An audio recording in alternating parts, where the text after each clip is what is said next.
غيوقع الا ضفنا الشبه على بيضاء. هاد الوصفه هذه ما عمركم شفتوها في شي بلاصه، والنتائج ديالها من اول استعمال. غادي نحتاجوا فيها فقط المكونات متواجده في كل منزل، والرئيسيه فيها هي الشبه. كما كتشوفوا كناخذوا واحد 2 معالق ديال الشبه وكنضيفوا عليهم واحد البياض ديال البيض. هاد الوصفه ثقوا فيا ان غادي تصدمكم. ما تنساوش تكملوا الفيديو للنهايه وتبارطاجيو الماكسيموم وتعطينا واحد المتابعه وتكتبوا لنا من اين بلاد كتابعونا ضروري. كنضيفوا كذلك الماء الورد، واحد 2 معالق ديال الماء ورد.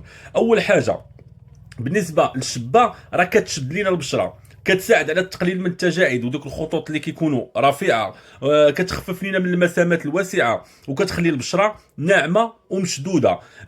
كتعاون حتى على التفتيح ديال اللون. عرفتي الوصفه البياض الناصع، كتحيد لنا البقع الداكنه والسوداء، كتقضي لنا على الدهون الزائده، وكتنقي حتى البشره من اي شي حاجه ديال الشوائب، اي شوائب عندك. وعندها واحد خصائص مطهره اللي كتساعد في علاج ديال الحبوب والبثور. اللي تستخدمي هذه الوصفه دي حتى من بعد الحلاقه او ازاله الشعر باش كتمنعي الالتهابات والتسكر ديال المسام. ثقوا فيا ان هذه الوصفه رائعه. بالنسبه للطريقه ديال الاستعمال ديال هذه الوصفه هذه، كتطبقيها على وجهك وكتخليها حتى كتنشف مزيان، ومن بعد كتغسلي بالماء دافي او لا ماء بارد ماشي مشكل، فكتحصلي على واحد البياض اللي ما يمكنش.